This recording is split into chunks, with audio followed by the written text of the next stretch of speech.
Welcome back to the Finimize Modern Investor Summit. I'm honored to be hosting the closing keynote conversation, and what a keynote it is. We've heard multiple times over the last 2 days that we are at an inflection point. AI is reshaping everything. Tech platforms face unprecedented scrutiny. And therefore, the question of whether and how governments should shape markets is a fiercer and more hotly contested question than ever.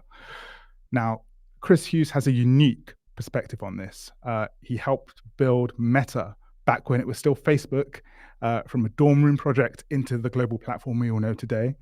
And since then, he spent the last decade studying how American policymakers have shaped the economy over 100 plus years. And in his new book, Marketcrafters, he argues that we need to rediscover the art of marketcraft, the deliberate act of shaping markets for public benefit. Now, for investors positioning for 2026 and beyond, understanding how policy can and will shape innovation is essential. So it's a conversation I cannot wait to explore. Chris Hughes, welcome to the Finimize Modern Investor Summit. Thanks for having me, Carl. It's great to be here. Fantastic. Now, Chris, we've got to start with Facebook. You were there at the beginning, literally in the dorm room. Now Meta has grown to be a $1.6 trillion company, sitting across AI, VR, advertising. And all of that happened with relatively little, if any, government intervention, compared certainly to previous ways of innovation. So maybe just to start, as you look back, was that the right approach for government? Or did we, the government in the US, miss opportunities to really shape how that platform developed? Well, I think Meta as a company has exploded dramatically, not just the social media capacities that I think are synonymous with the brand, but also real-time messaging, group messaging, obviously the AI revolution. They've spent a lot of money in the virtual reality landscape. So as a company, it has, I think much of its value has it's just really meaningfully expanded over time. So the way I think about the government relationship with Meta and maybe social media more broadly is one where a key decision in the late 1990s really enabled the growth of the social web. And that was part of the DMCA. And specifically this law, Section 230, we don't have to get it. I got a lot of legal volumes behind me. I'm at law school today, but we don't have to get into all the details of the law. It's really just a key idea that Meta, like other social media companies, was shielded from liability. Right. Whatever anyone posted on the platform. And so for some, that might have made sense in the late 90s because message boards were out there. And it was like, well, how are you going to police everything that everybody posts? But the key difference is that with the social media revolution, algorithms began to review much of that information and then boost some of it. And there was a sense of a normative kind of decision being made by the platforms. And then all of a sudden we become addicted to the most outrageous content or the most lascivious content or the silliest content. And the more the eyeballs are there, of course, the more the company grows. So even though Meta did rise significantly and didn't rely on things like government revenue or government contracts or those kinds of things for much of its success, there was still important public policy that made it so that these companies could grow so large. And it was very unique, right? So all other companies in all other industries, whether you're a mall or a plane manufacturer, you have all kinds of robust liability expectations. And the fact that we don't have that, I think, is one of the key reasons that Facebook has become as large and successful as it has commercially. And maybe this is the $1 million question, but what was so different about whether it's Facebook or tech platforms in general that gives policymakers pause? Because if I think about railroads, telecoms, banks, and we could probably spend a lot of time on banks, but even as those industries scaled and evolved, regulation is heavily present. Yeah, yeah. I feel like we haven't as a community, as a country, we haven't figured out what we actually want the platforms to do. There are so many Okay. different public policy concerns when it comes to these things, and I'm a parent. I have two young kids, and my 7-year-old is already dying to get an iPhone and asking me when can he be on Instagram or when can he be on some of these social media. So there are concerns around our kids, Yeah. how they interact with the platforms. We have privacy concerns.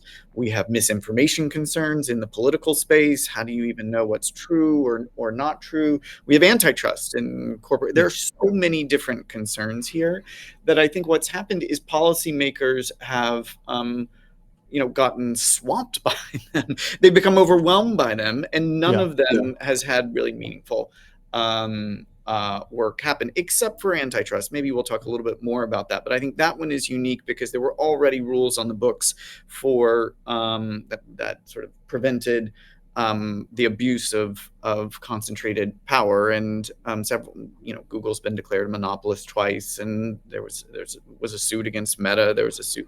Antitrust might be the exception there. So I don't know if that is something that's going to change at the national level, but I know there are a lot of states that are Mm. prioritizing it. Even in New York State, where I happen to live, recent law makes it so that the social media companies have a different set of expectations for users who are under the age of 18. Yeah. And there's been a lot of talk about how to do something similar from a hardware perspective. Should Apple sell a different kind of phone Yeah. by default to younger kids? So I think the ideas are coming. The momentum is certainly building, and the political interest is there. But we still do have a long way to go to make these things. And it's less about like regulation. I'm not for regulation for the sake of regulation. It's really making sure these platforms are working for us, Yeah. rather than just for the CEOs who run them. Got you. Okay. So let's spend a bit of time on marketcraft Yeah. and your book, which I think is fantastic. I've bought a copy. I'm not just saying that. It's part of why we wanted you to join us today. Great. But it tells the story of how American policymakers have deliberately shaped markets over the last 100 years, give or take. The New Deal under Roosevelt, financial regulation being a couple of maybe more famous examples.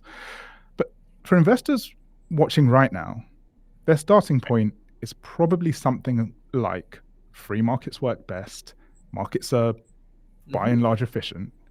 So Mhm. are they wrong? Is the first question. And the second question is, what do you actually want them to take away from this conversation about how markets actually function? Mhm. Well, they're not wrong.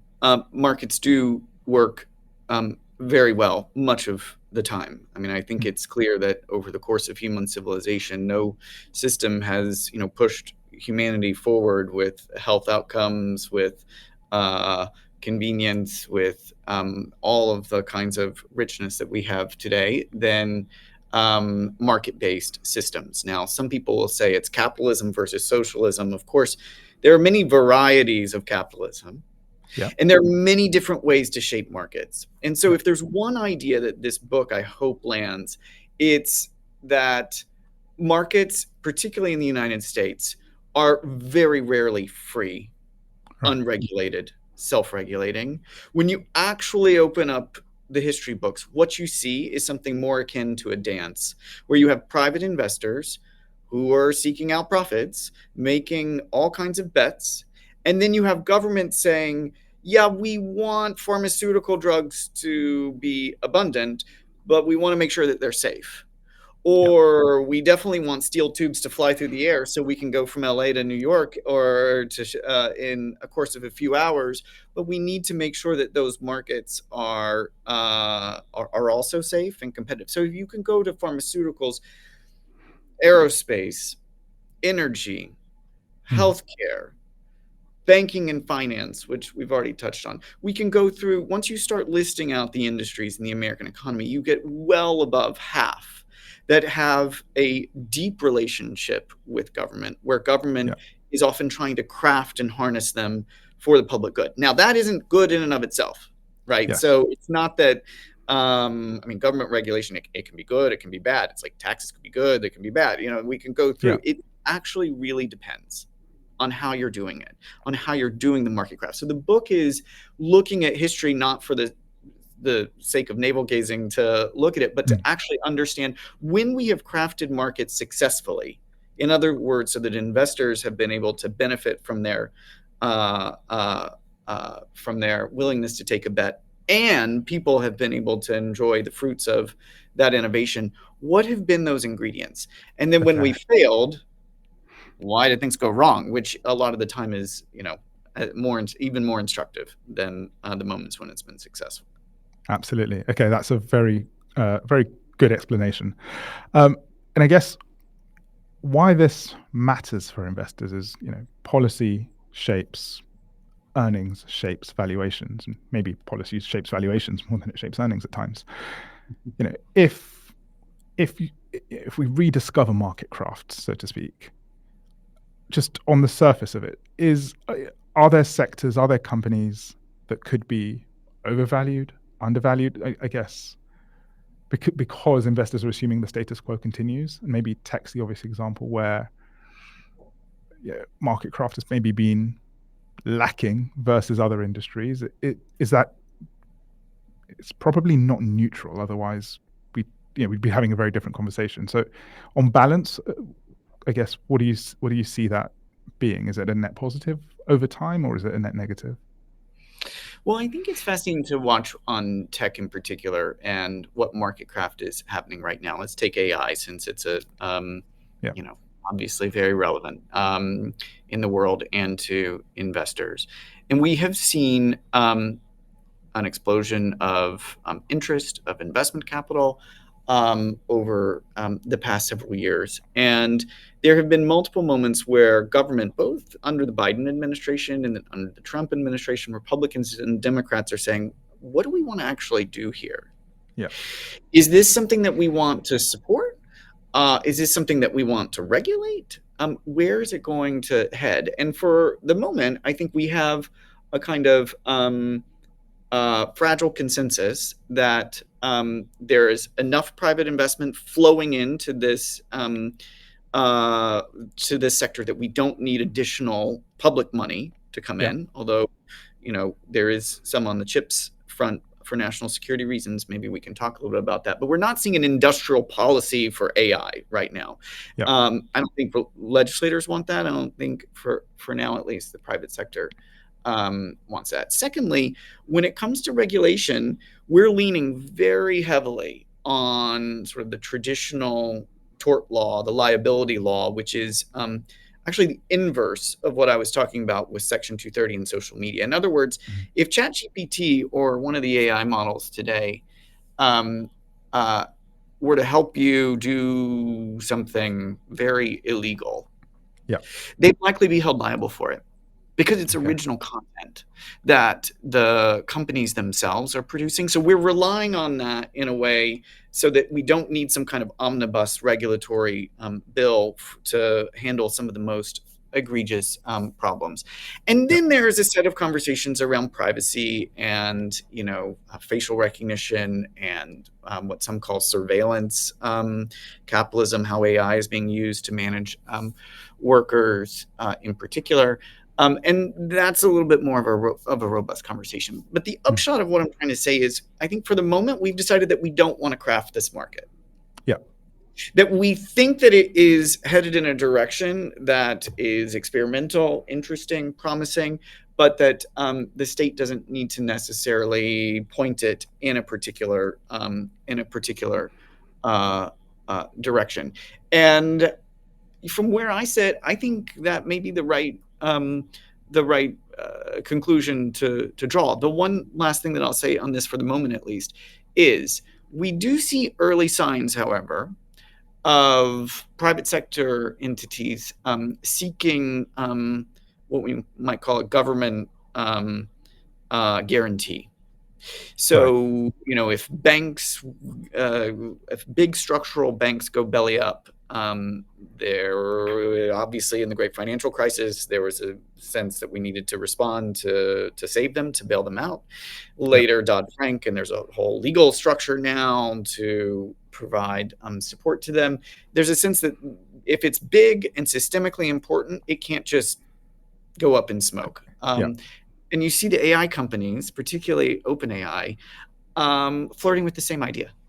Yeah. And I think that's the first sign of perhaps a desire for, marketcraft, of a kind of public-private partnership that would say AI has become so important to what we're Yeah. doing commercially, not to mention to national security and other things, that we need government to be there in case things go south.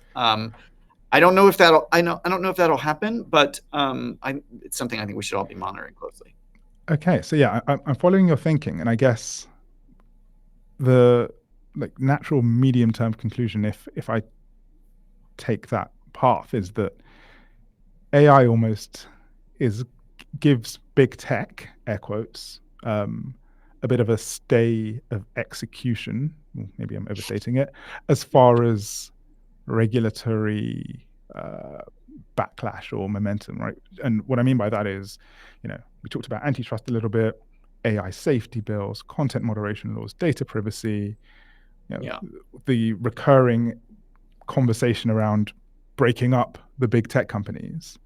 Now, given the big tech companies are also now the big AI companies in several cases, maybe the pay for there is, well, you get to be these massive conglomerates and stay as such if we can find a way to, unite public and private interests in AI. Is that, I mean, I think that's directionally right. I will say that it's not that there's no regulatory movement happening. I mean, California in particular, I'd point to two things that have passed this year. One is a bill that ensures that the AI platforms are doing appropriate safety audits, disclosing the what we call red teaming results to ensure that the models can't become too powerful or go off the rails. Another bill bans algorithmic pricing. So you can see some companies using algorithms powered by machine learning and artificial intelligence to assess vacancies in the real estate sector, what percent of vacancies, how much are rents rising, and effectively enabling multiple different companies in a field to coordinate pricing decisions. Now, they're not like coming around a table physically and saying, we're going to raise the price of rent and all these different, no. They're using the same technology infrastructure to make those decisions. So there is movement, is what I'm trying to say, at a state level and on AI management and regulation. But I think if we're zooming out and thinking from an investor's perspective, I think this so far makes the industry likely safer and stronger and more resilient, and isn't the kind of regulation that might compress profit margins or in a meaningful way or scramble investor investor sentiment. Okay, cool. Let's switch gears a little bit to a little bit more around broader industrial policy, which maybe it's fair to say is making a bit of a comeback. I'm thinking CHIPS Act, Inflation Reduction Act, infrastructure spending. On the one hand, you'd say the Biden administration was very interventionist in some of those regards, and then Trump's approach with tariffs, perhaps same aim, different approach. If again, depending on your reading of it, is this? I guess the simple question here, to your mind, is this marketcraft or is this something else, or the return of marketcraft? Well, I think there's been a shift in how we think about economics that really matters, and it matters in our politics, and it matters for investors, because 10 years ago, I think the general consensus is we should be as light of a touch on markets as possible. Government should have as light a touch on markets as possible trade should be free, capital movement should be free, labor mobility, we should have workers, if more workers want to come into the border, of course, maybe within certain limits, that's fine. Like, we want a kind of borderless, frictionless world because markets will drive prosperity. Yeah. And the issue is, if you look at the roughly 40 years when that ideology was, operational, there was meaningful economic growth in the United States, but there Yeah. was not a meaningful boost in income or wealth Yes. for median households. Yeah. And I think that the frustration of the great financial crisis compounded something that had been percolating for a long time. And of course, the deindustrialization story that we're all familiar with, and China's rapid growth, hollowing out many communities that had already been hurt in the 1980s, but then were increasingly hurt. And by the way, the place where I grew up, Hickory, North Carolina, was one of those. When I was Oh, wow. very young, Okay. late 80s, there were a lot of furniture was made in our little town in North Carolina. And then Yeah. by the time that I left for college, furniture was Gone. being quickly Wow. exported to China. So, I feel like a part of me has seen that story up close. But so that was the general idea. And so then I wouldn't actually put it on the Biden administration. I would say the real lurch forward was with Trump in 2016. When all of a sudden the idea that those markets were going to take care of themselves, that wasn't what voters wanted, and that's not what he was saying. So we saw in the first administration not only the beginning of tariff policy and all kinds of questions around foreign entanglements and things of the like, but we also saw the beginning of the CHIPS Act. So the CHIPS Act, which revolutionized semiconductor manufacturing in the United States, was passed in the Biden administration, but it was the idea of the Trump folks initially, and they did a lot of work in Congress to get it moving. And then the pandemic happened. Everybody was focused on the fact that we didn't have chips for cars, which is actually a different kind of chip, but that focused a lot of attention. And so then in 2020, it was able to get across the line. And then in this administration, we are seeing, again, not only big tariff policies, which you mentioned, but a lot of meaningful direct investment. We're seeing it in critical minerals with the MP Materials deal. We're seeing these huge investment funds from the Japanese and South Koreans. We're seeing deals for nuclear reactors with government capital being put on the line. And by the way, they are still moving forward with most of the semiconductor chips movement. So I think it's an extended way of saying we have moved into a new era of political economy where both major parties think that markets don't just take care of themselves magically. And instead, we got to think about, what do we need as a nation? If we need to make critical minerals either here in the United States or have our friends make them so it's not China, then we got to shape that market. If we want drones and national security, if we want to be a major shipbuilder, even on AI, if for some reason private investment lagged, it doesn't seem likely, but there was a moment when we were thinking about, should we be making public investment on AI? These are the kinds of questions that I think are very ripe. And from where I sit, whether we call it industrial policy, I tend to call it marketcraft because I think it's a bigger, more encompassing term, but they're effectively synonymous. These are things that we are gonna, I expect will continue to be a priority, no matter what party is in the White House, no matter what part. I mean, the Democrats will prefer marketcraft for climate change, and the Republicans will prefer it for drones and national security. Perhaps there will be differences, but in terms of an approach, I think this is a sea change for investors who now need to be thinking very carefully about geopolitics and the priorities of the individuals in power.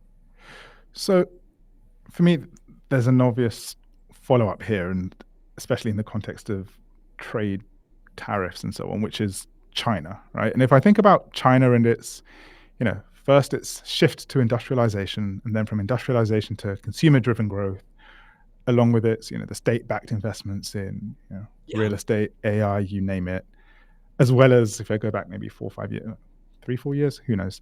But the clampdowns on some companies in education and some of the tech companies, you know, has China been just more obvious about marketcraft and more successful at it than the US? Yeah.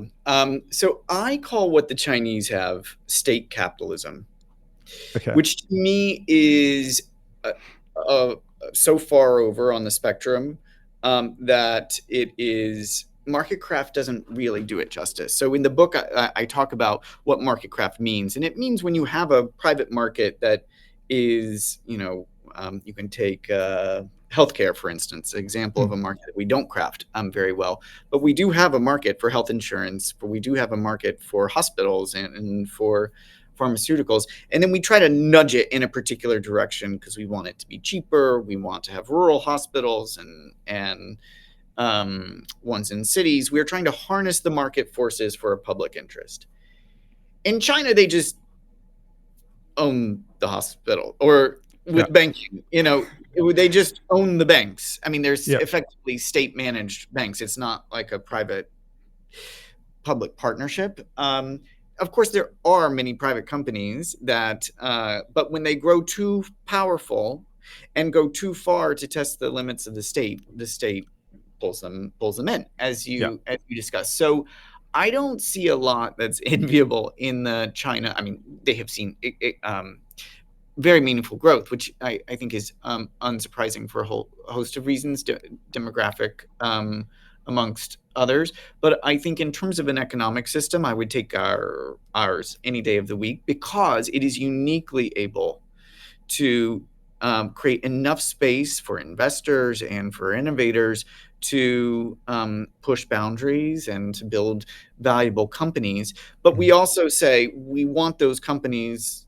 We want to make sure that the ones that are the most important for us, we want to turn them towards the public interest if they need that guidance. So that's what the old school economists might call a mixed economy, but I would refine it to say, well, it's not just like about the public and private. It's actually about how the state is managing those private markets and crafting them to work for people.